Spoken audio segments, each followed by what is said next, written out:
Sapa Hati bersama Gus Agus.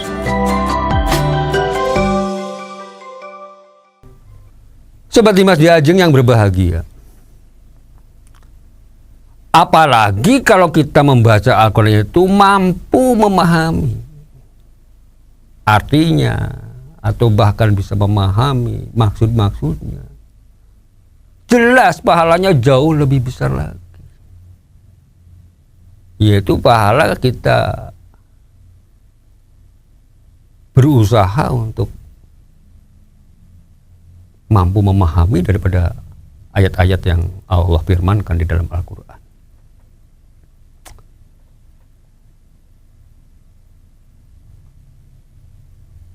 Karena pahala yang dimaksud di sini adalah karena kita mengamalkan perintah Allah yang lainnya. Di samping kita membaca Al-Quran, tadi jelas kemarin kita bicarakan bahwa setiap huruf itu berpahala. Tapi akan ada tambahan pahala lainnya karena kita mengamalkan perintah Allah yang lainnya, yaitu mau mengerti maksudnya. Artinya dengan belajar, dengan menelaah, dengan bertanya pada orang-orang yang mempunyai kemampuan di bidang itu. Atau membaca, kalau yang bisa membaca ya, membaca kitab-kitab itu, menelaah tafsir-tafsir yang jelas sudah sangat termasyhur, yang bisa dipelajari, yang bisa kita telaah. Karena Allah Subhanahu wa taala berfirman, Kitabun anzalnahu ilaika mubarakul yadabbaru ayatihi waliyatadzakkaru ulul albab. Waliyatadzakkaru ulul albab. Yang artinya kurang lebih adalah kitab Al-Quran yang kami turunkan kepadamu penuh keberkahan, penuh berkah, agar mereka menghayati ayat-ayatnya dan agar orang-orang yang berakal sehat mendapat pelajaran. Sobat Dimas Diajeng yang berbahagia, sebetulnya memang kalau kita membaca Al-Quran, ya, walaupun kita tidak mengerti maksudnya, kita tidak mengerti artinya, memang akan terasa diri kita itu menjadi tenang, menjadi tentram.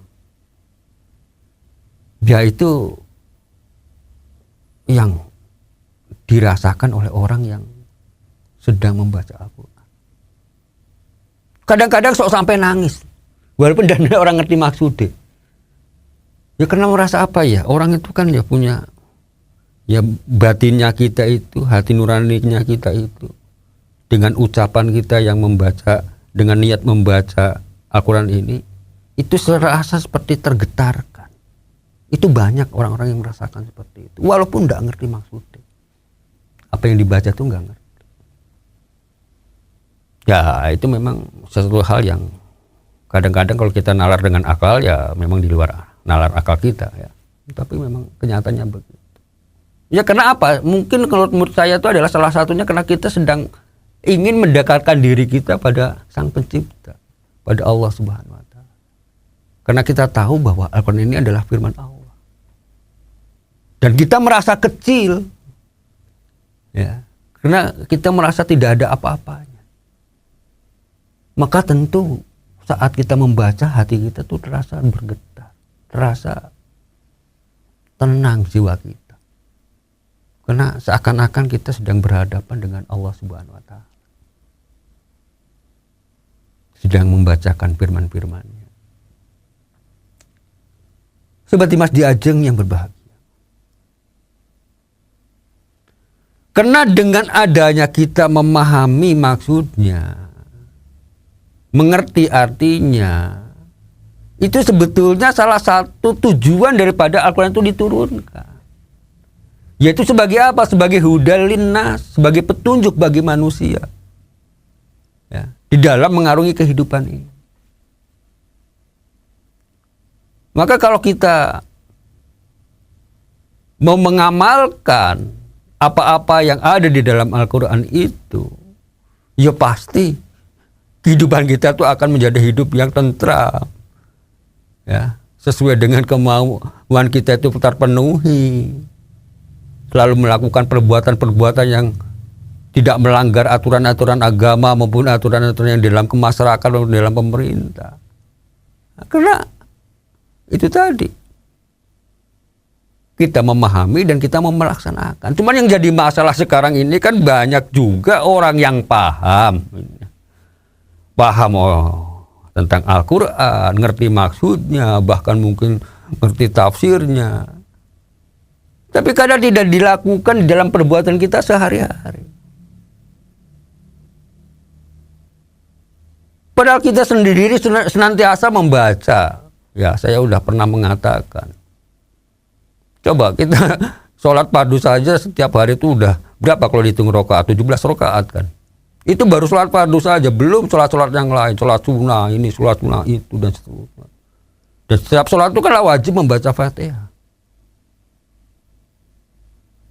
Dan di dalam Fatihah itu kan ada salah satu ayat yang selalu kita baca, ya kalau pasti dibaca, yang namanya juga membaca Fatihah itu harus satu surat itu. Di situ kita baca ihdinas siratal mustaqim. Tunjukkanlah kami ke jalan yang lurus.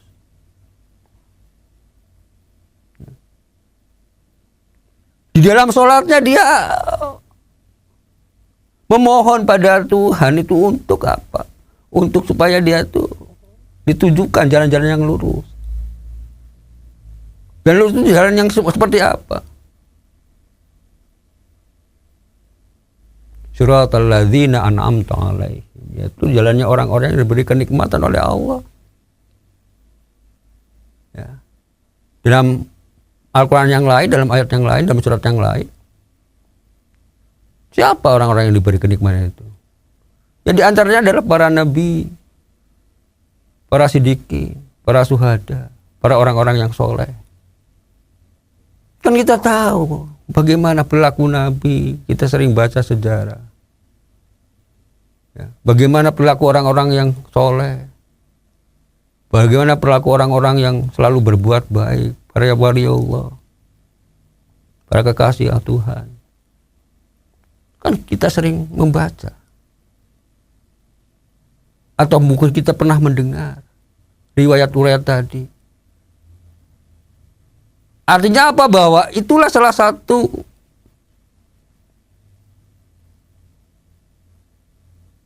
hal yang perlu kita tiru.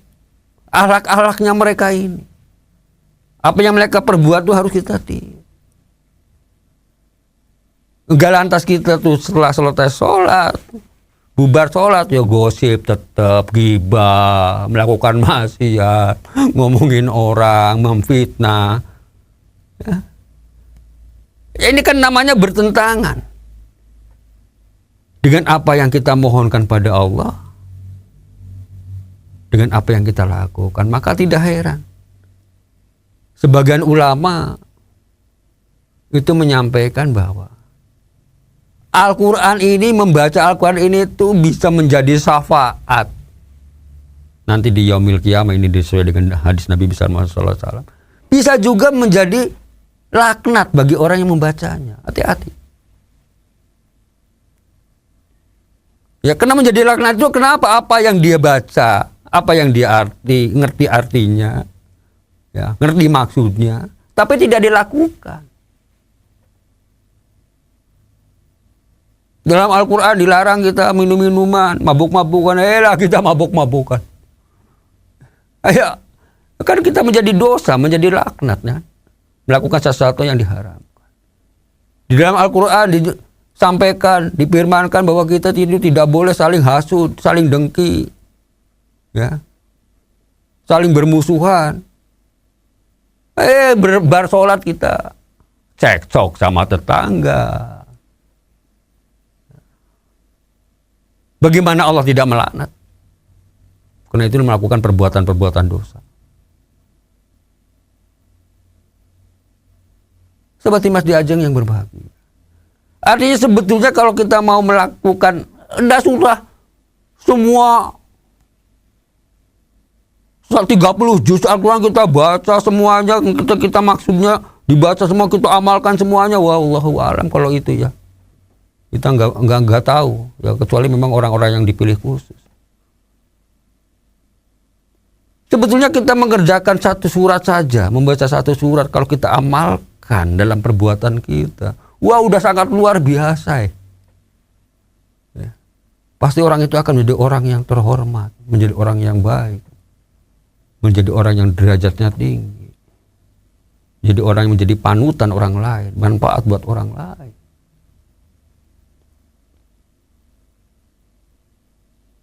Sobat Dimas di Ajeng yang berbahagia. Demikian, semoga ada manfaatnya. Billahi taufiq wal hidayah. Wassalamualaikum warahmatullahi wabarakatuh. Sapa Hati bersama Gus Agus. Untuk saran dan masukan, silahkan WhatsApp ke Gus Agus 0896 8811 6615. Dipersembahkan oleh Ziman, enzim antioksidan aktif, menjaga kesehatan dan memperpanjang usia Anda.